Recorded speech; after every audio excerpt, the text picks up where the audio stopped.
So very important video today, and that is about how do you learn different kind of languages. And I want to take you through this journey of you knowing specific different languages too, because of course most of you are watching from India, so that means like we grow up with one language, then we learn another language during the school, then afterwards maybe there are some kind of circumstances where you might think about learning different kind of languages. So there are a few different things, and then towards the end I want to discuss a very important detail, and that is essentially the foundation for any kind of language learning that you are going to see that you want to do in the future. I've already gone through these different kind of processes. German, I'm fluent in. Russian, I'm learning. I'm at A2 level there. And Hindi and English, anyways, we're also fluent in, right? So I've learned now a few languages. I have a little bit of understanding, and that is something I want to share with you. I really like this quote, and this quote essentially says that we should learn languages because language is the only thing worth knowing, even poorly. If you think about the old times, how interesting must it have been? I don't know if you watched the Vikings. I think it was the Vikings Valhalla, the new series which came.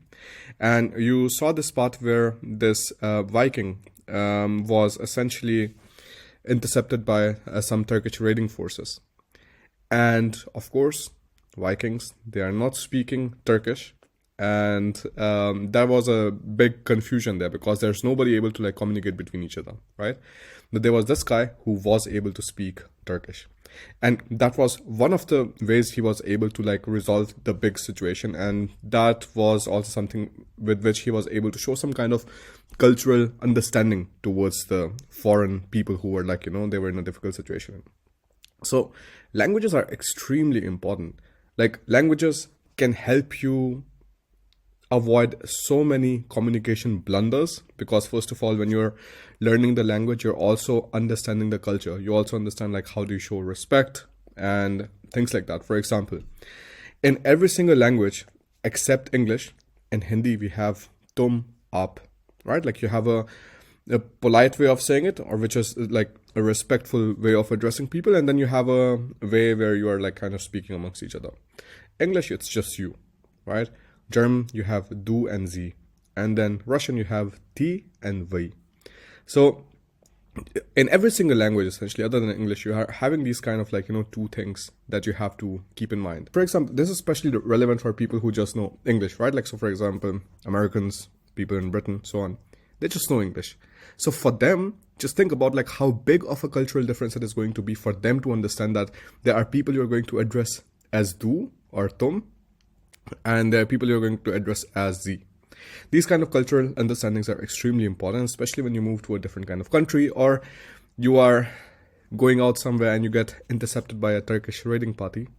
In all of these kind of scenarios, it's going to be extremely important that you understand how to behave in a specific way, how to choose your words, what the cultural details are of the other country, in order to have a better resolution and also live a better life, no matter what kind of country you're living in, right? The same is the story with Hindi, to be honest. If a foreigner moves to India and he thinks he's going to have a decent life just knowing English or something, or not knowing even the regional languages, so Telugu, Tamil, and so on, it is going to be a little bit of a difficult time for him, because he's not going to be able to, or people are also not going to be able to convey to him the same kind of feelings that they feel in their mother tongue that they would otherwise be translating into English all the time. There's always going to be this barrier. There's always going to be this disconnect.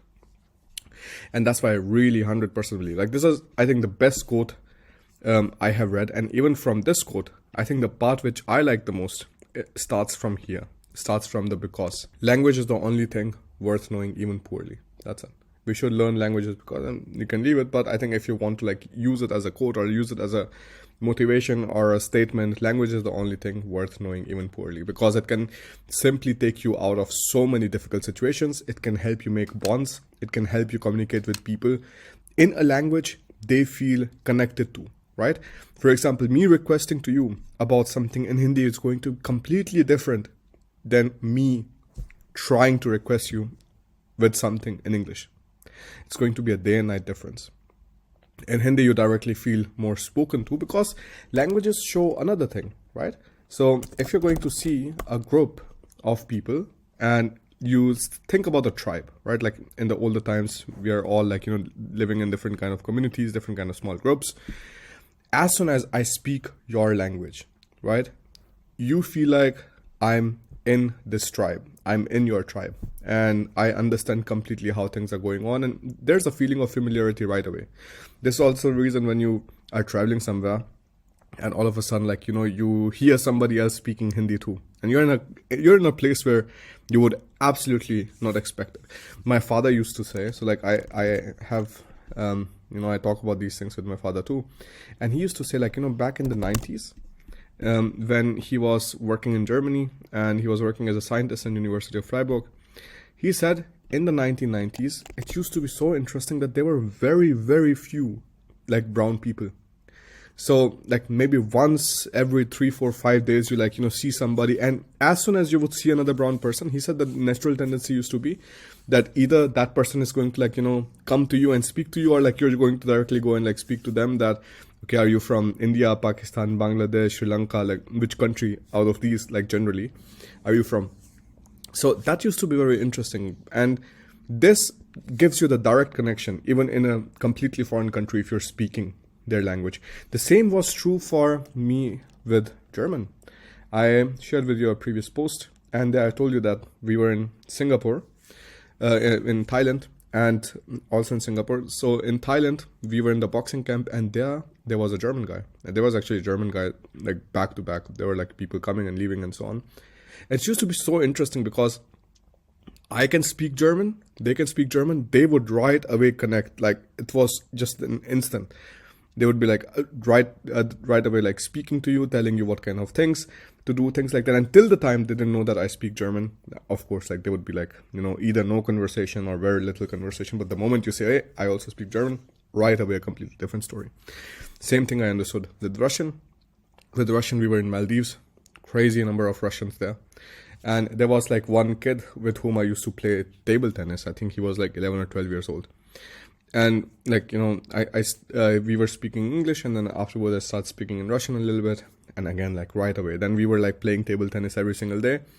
Alina was sometimes sitting and watching because the kid could play better than her, but it was extremely nice. The story is not just about like, learning one of these specific languages, but the story is also how do you feel like you're in a tribe when you're in a completely different country, right? So for example, if you're speaking Hindi, you go to any of the other countries, you're going to see so many people who are speaking Hindi, right?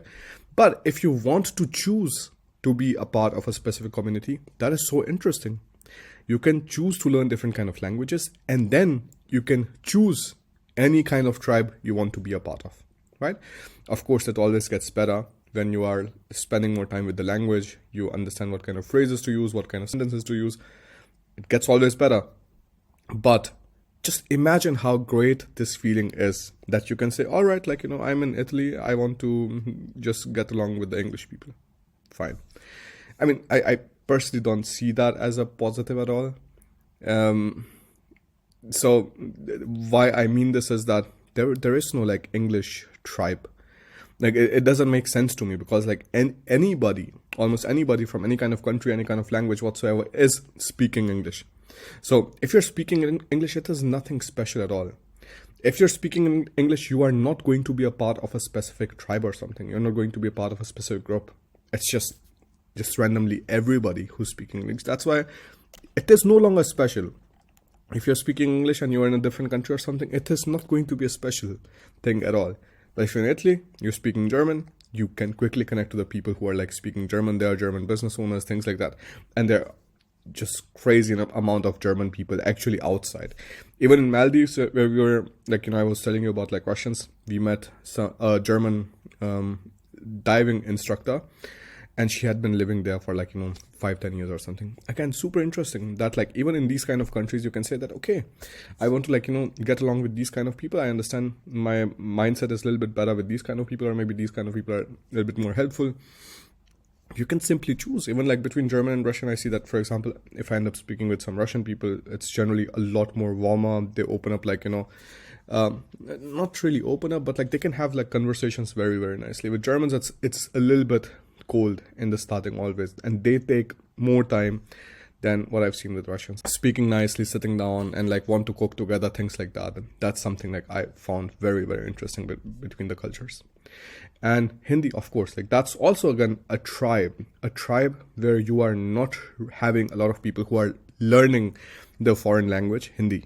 And that's why it is still going to be a tribe in the actual sense. English, I don't see that as a tribe at all. So I want to take you through the different stages of life, and so that you get an idea of what kind of stage in life, how did you ended up learning the language, and maybe how you should approach learning a new language if you're thinking about doing one, right? So let's take a look at the first stage, right? Like, so I grew up learning Hindi.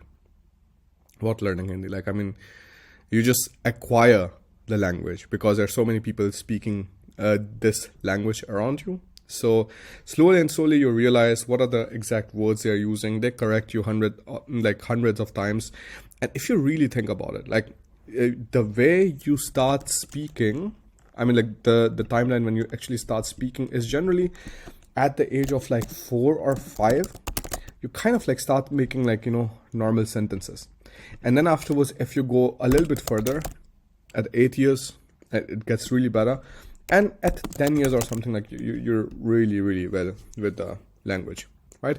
Of course, you join the school, things like that, you learn more things. But if you think about it, like the first language to learn took almost 10 years. I mean, of course, part of it was also that you are not really having even the ability to understand or speak anything. If you cut those parts, let's say 7 years. In schools, took a little bit less time, right? If you think about like you starting your English classes in the first grade or something, like generally you would be by the 5th grade or something, you would have the understanding to kind of like make basic conversations, say basic things, like you'd be perfectly fine with that. Also depends on the environment, right?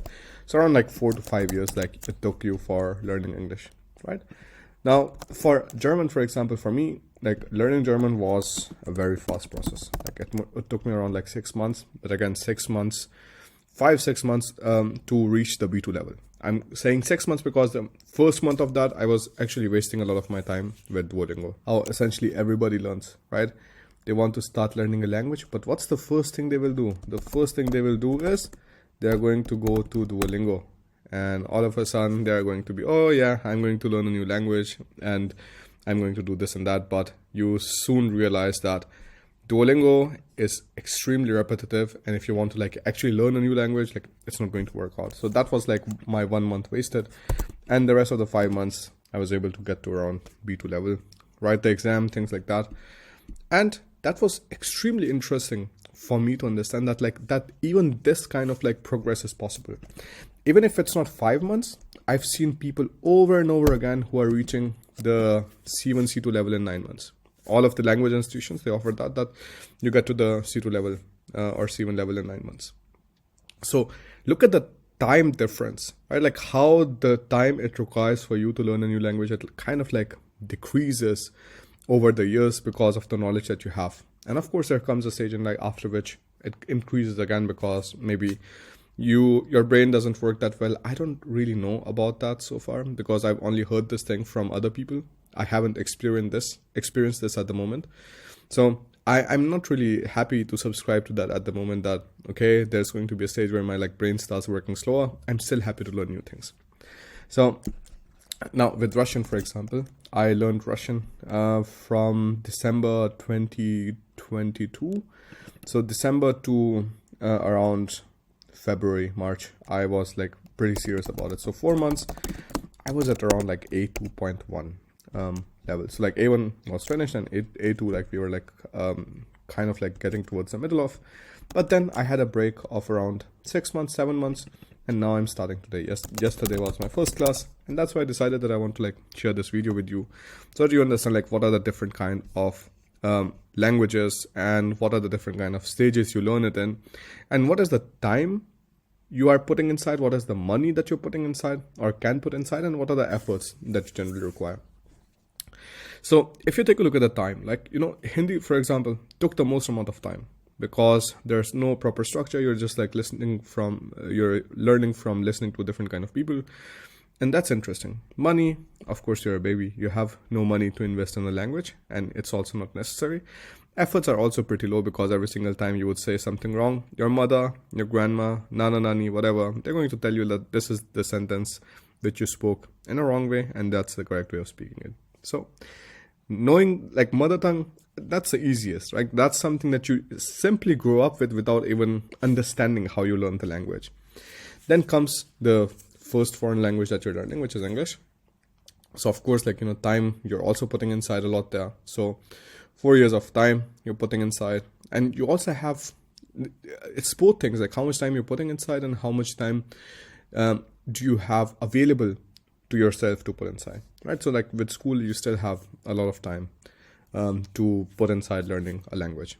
Money, again, you have zero or very little. You can take some kind of tuitions here and there, but it is generally not necessary if you are kind of learning them on your own, right?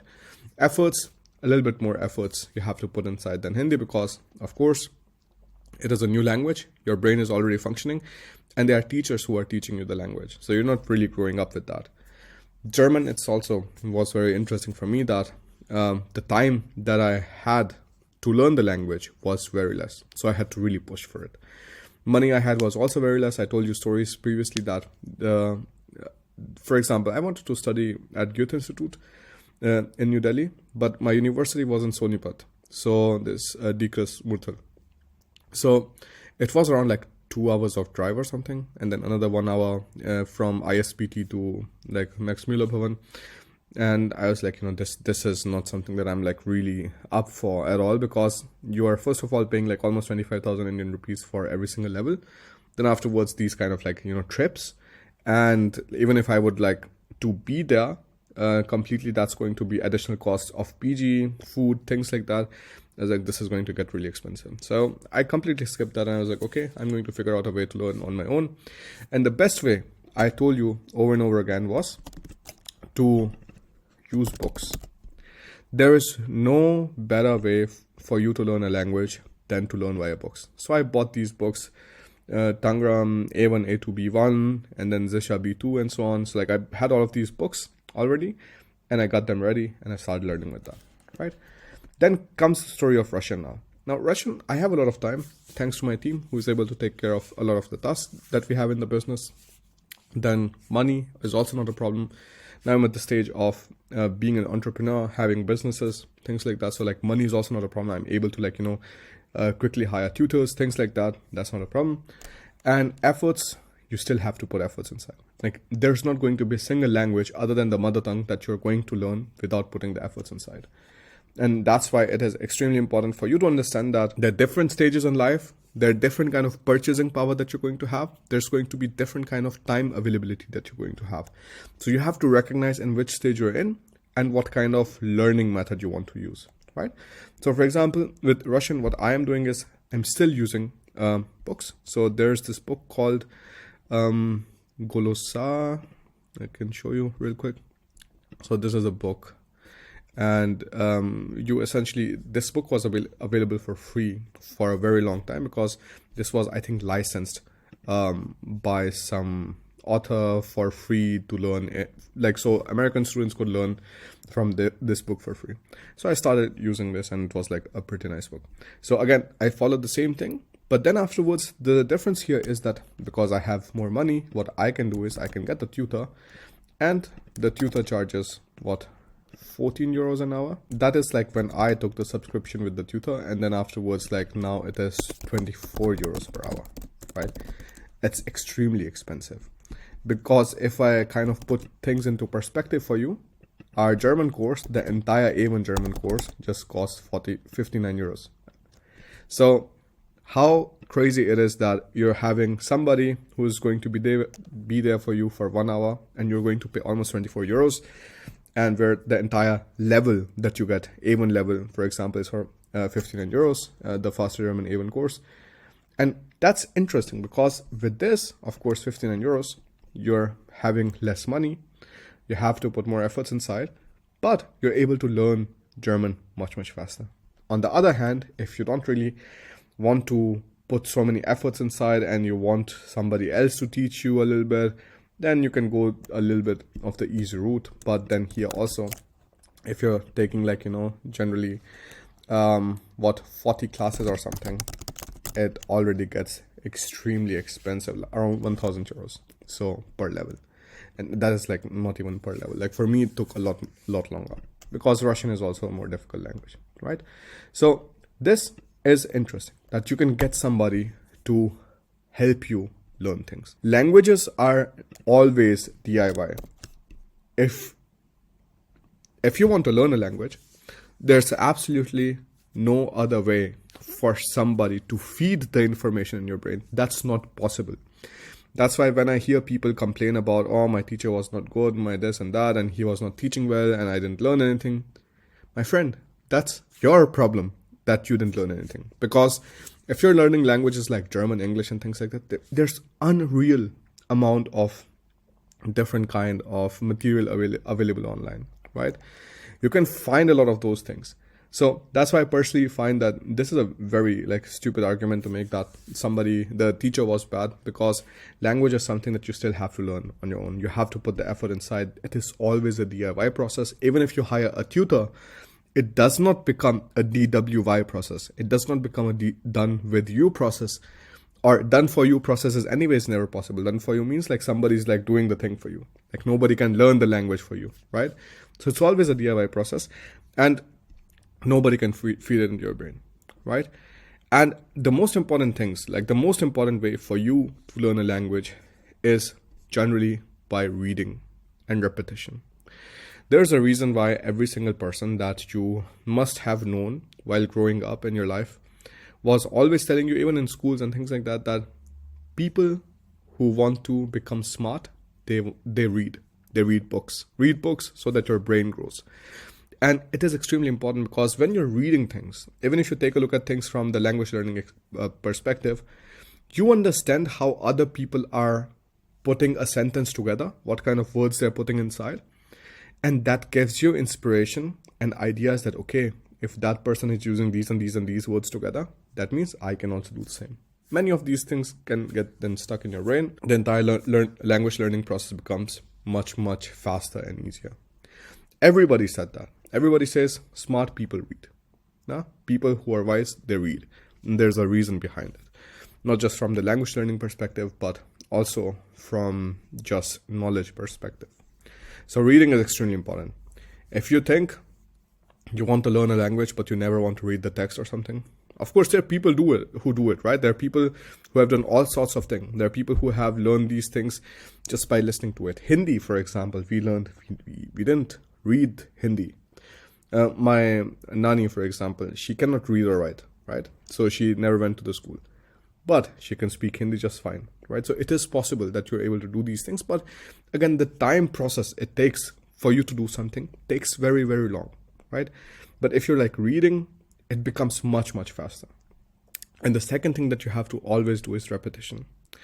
If you're learning new things, you're reading new things, but you're never repeating them, you're never revising them, you are making your life much harder than it is supposed to be, right?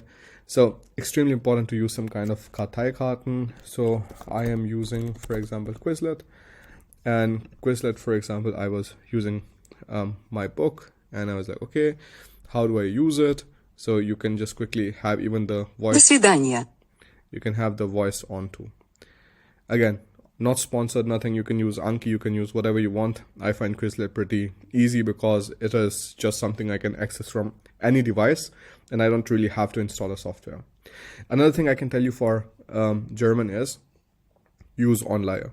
Online is a completely free library from Goethe Institute, and I previously also like downloaded a lot of books and stuff from this when I was learning the language. And even like right now, sometimes on the side, okay, like, you know, let me check this out, let me see what is up, and so on. So I can like generally find very, very interesting things here.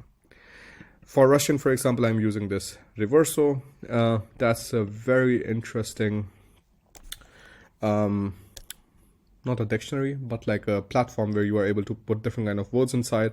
And it shows you, okay, what kind of context this is used in. So for example, we can see this, right? This is the same like lingui.com. You can use lingui.com, and lingui.com is generally for German and English that people are using.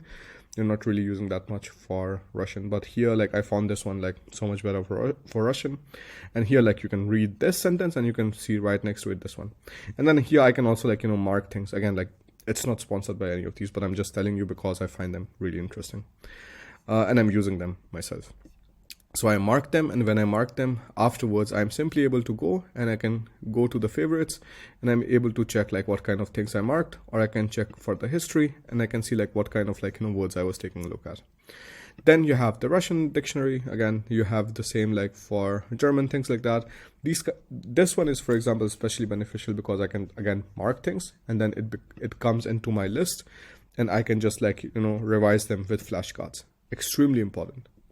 So flashcards are something that you have to keep in mind, because if you're just always learning new things, but you're never really revising them, things are going to get difficult, right? I hope you learned some things from this, because for me, it was also an entire process to go through everything and understanding like what kind of stage I spent time learning how and what kind of things which were useful for me. If you want to learn German now, for example, it is extremely easy for you guys because we have all of our German courses already ready. We have the Faster German A1, A2, B1, B2, all of these courses. Then we have these mini courses, which are the stories. So Faster German Stories A1, Faster German Stories A2 plus V1. These are like mini courses which you have English on one side, German on the other side. So you don't have to constantly Google Translate. Then we have 100 plus daily German conversations. We have around, I think, 111, 112 or something German conversations for different kind of themes in your daily life. So you can like check all of these out, right? And this way kind of we make sure that all of the experiences that I'm having, for example, even like while I was learning Russian, I launched these two mini courses, the German stories, because I found it very interesting. In Russian, I found some books which was English on this side, Russian on this side. And I was like, okay, that's great. Like, how about we make the same books for German? So we made these books. And everything that I'm learning myself, I make sure that I'm able to give you the benefits of that further by offering you different kind of things. So I hope this helps. If you have any kind of questions whatsoever regarding learning German, regarding learning any other language, whatever, you can just write it down and I'd be happy to speak to you. All right. Take care. Otherwise, also you can reach out to me at bharat@bharatingermany.com. And I will see you in the next video. Bye.